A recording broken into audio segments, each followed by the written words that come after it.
When you look at this structure, you see a team that is organized in the build-up phase.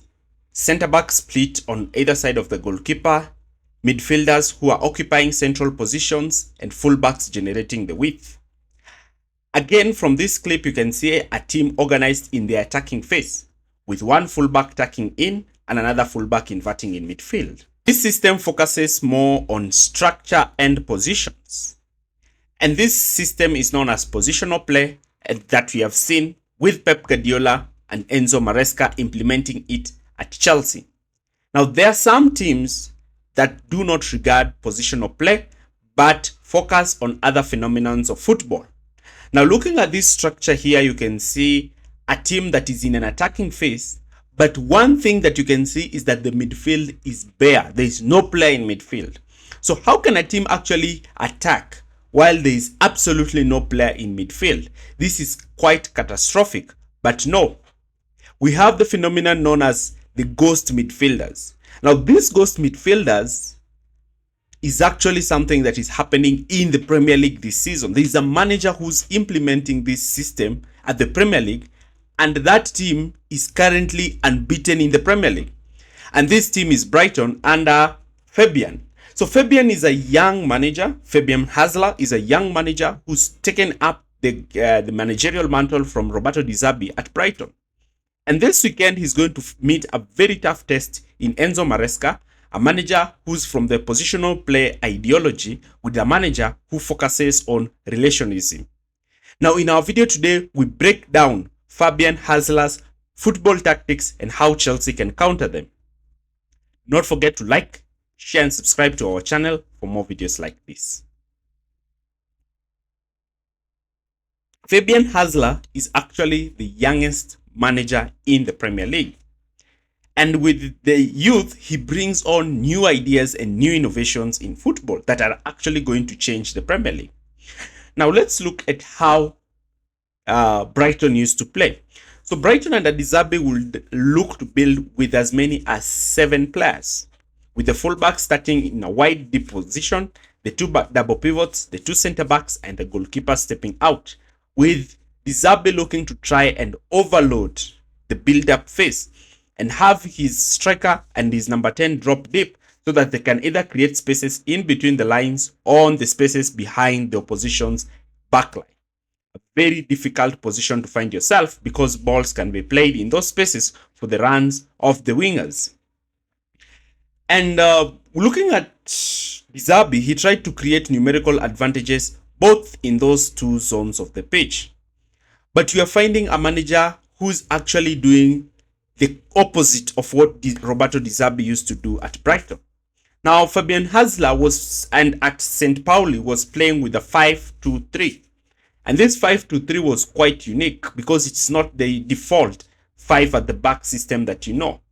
So we started to see that in his teams, he prefers his wingers to start out high and wide, as well as his number 9.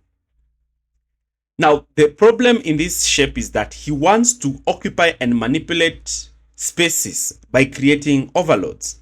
Now, you can see this from the build-up strategy. You can see how the centre-backs have split on either side of the goalkeeper and the position of the full-backs / wing-backs. Now, one centre-back has pushed from the defense line and is actually playing in midfield with one pivot staying deeper. Now, how did this come into place? This is where we see Fabian's ghost pivots. Now, these ghost pivots are players who start in the pivot position but actually move and start high up the pitch. Now, rather than having your pivots starting deeper in this kind of fashion like this, so that you can have this kind of a 4-2 build-up structure with the pivots being the midfield options. No. You don't have your pivots in those positions, but rather you station them high up the pitch. So you end up with a structure like this, where there is absolutely no player in that midfield position. So where are they? Where are the players who are supposed to dictate the game? Where are the players who are supposed to actually build the play and give options to the centre backs? Now, because these 2 pivots have actually moved here, they occupy the blind sides of the opposition double pivot and ensure they automatically outnumber the opposition's backline. But that doesn't stop, because now Hurzelers even moves more ambitious by pushing his wing backs to start even aggressively high. But there is a problem because there is no player who's linking the midfield and the attack, because there is absolutely no midfielder because the two pivots have pushed high up. Now, when you find yourself in that situation, what Hurzelers usually does is that he pushes his middlemost centre back, in this case, into that midfield position, and the goalkeeper steps forward to play as the central centre back, splitting the two centre backs in between so that he can create a kind of deeper kite. So he's the player who orchestrates play, the two centre backs splitting on either side, with one centre back playing as the deep lying playmaker. Now, one wing back can be dropping momentarily to try and ease the pressure, but majority of the time you'll find the wing back starting high and wide. And this actually creates problems because now when you have this kind of kite formation and you have one pivot dropping deep, then even if the opposition try to press you, you automatically outnumber them, and you outnumber them in areas which creates problem for them. Now, this 3-2 structure ensures that his teams have numerical advantage while building up. And because they are only building with 4 outfield players, they have 6 outfield players occupying the higher zones of the pitch. And because they are having these 4 players during build-up, if you try to cover all of them, then guess what?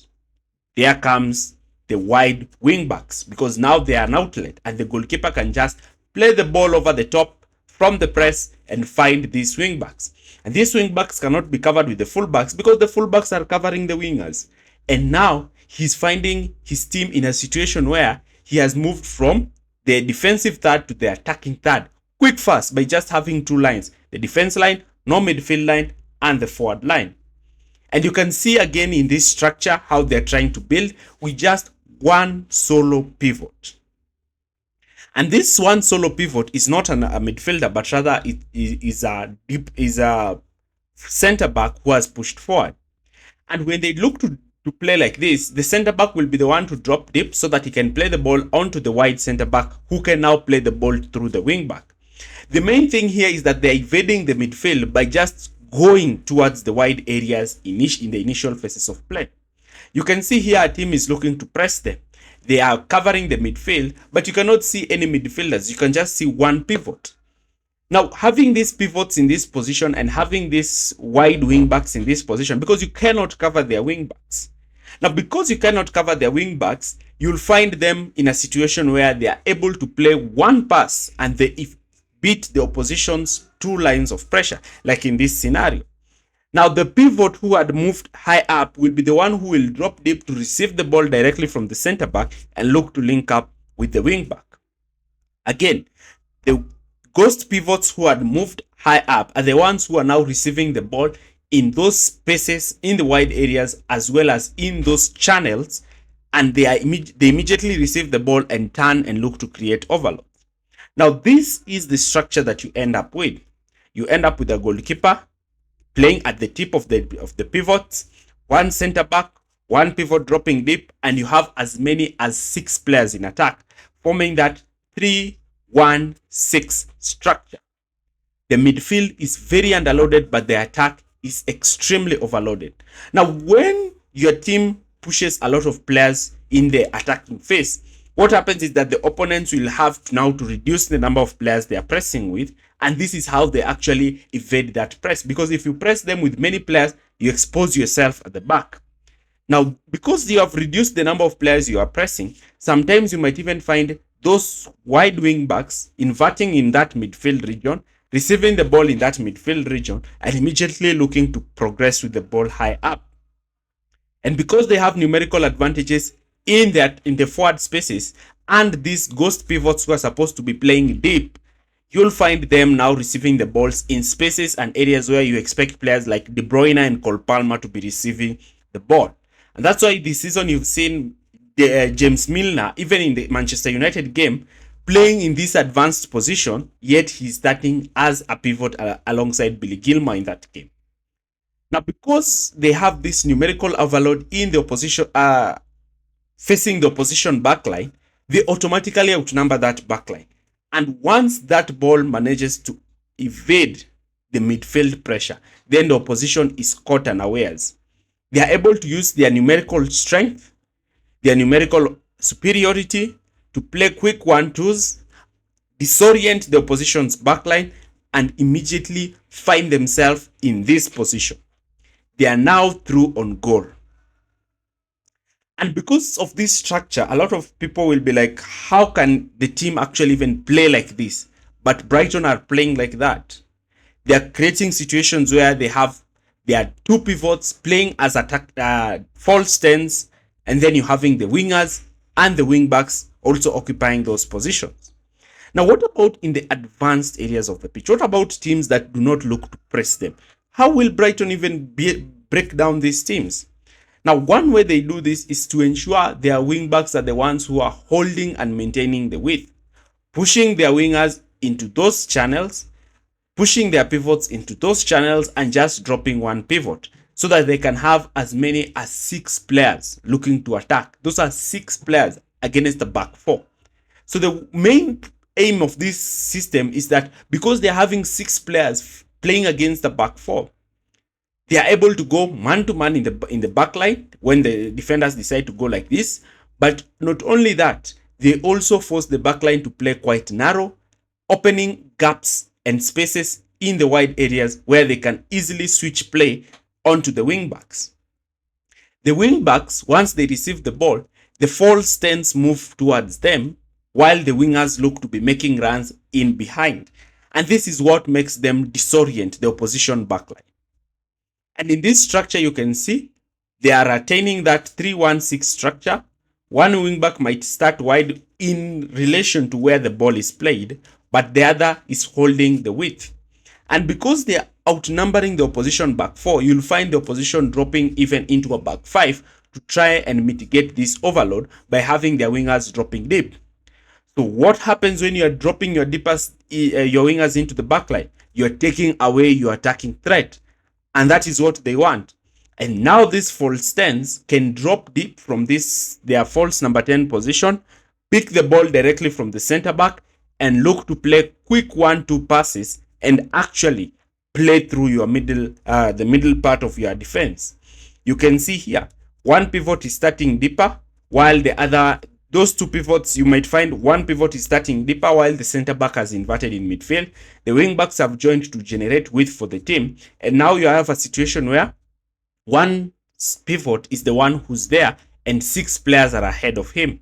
And if a team plays with a 4-4-2, then they will be constantly suffering from quick switches of play, because now the wing backs are the ones who are generating the width and they're actually outnumbering them.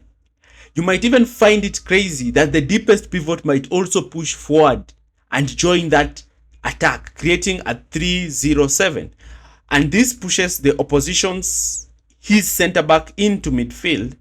And this actually makes his team to play with a 2-1 structure with 7 players ahead of the ball. Now this structure looks ludicrous, but the issue here is once he pushes 7 players ahead of the ball, the opposition will now have to commit even more players in defending. And once they commit even more players in defending, they take away their attacking threat. And therefore, he ends up still with numerical advantages in the defensive areas of the pitch. But at Brighton, he's changed his tactical setup. He's played with a more 4-4-2 or a 4-2-3-1 structure.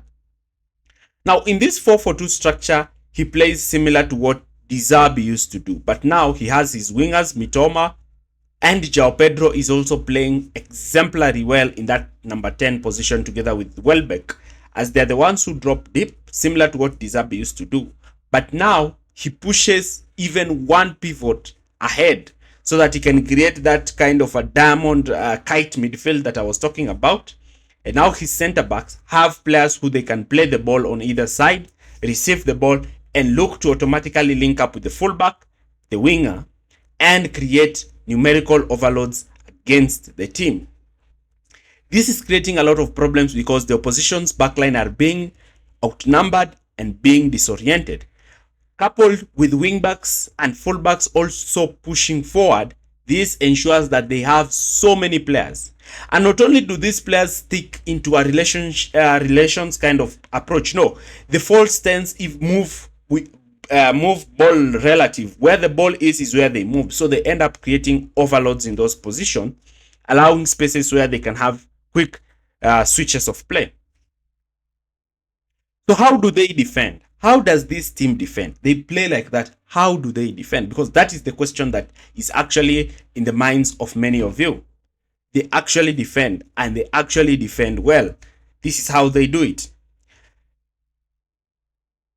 Fabian wants his team to aggressively press high in a man-to-man oriented approach, having his forwards, his midfielders aggressively pushing high and playing in a man-to-man approach, but he will suffer this when he faces strong teams.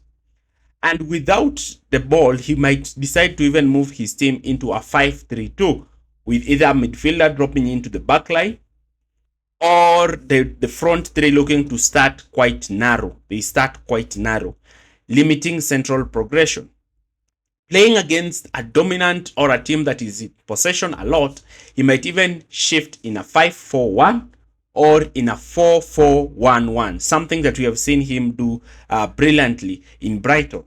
This ensures that he limits central progressions and also have enough players to cover the wide areas. The problem with his defensive structure is because he likes to play a high line. Therefore, if you have midfielders who can pick those passes in behind, then you are able to actually play through his aggressive pressing out of possession structure.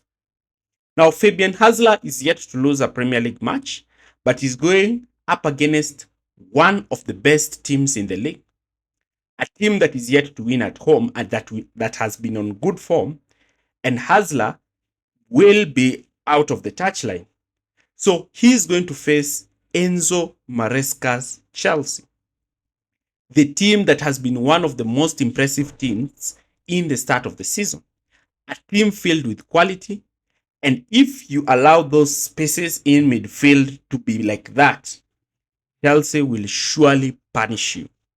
So, in our next video, we look at the tactical preparation that Enzo Maresca will prepare against this team and the lineup he will use to try and actually beat Brighton. Thanks for watching and see you again.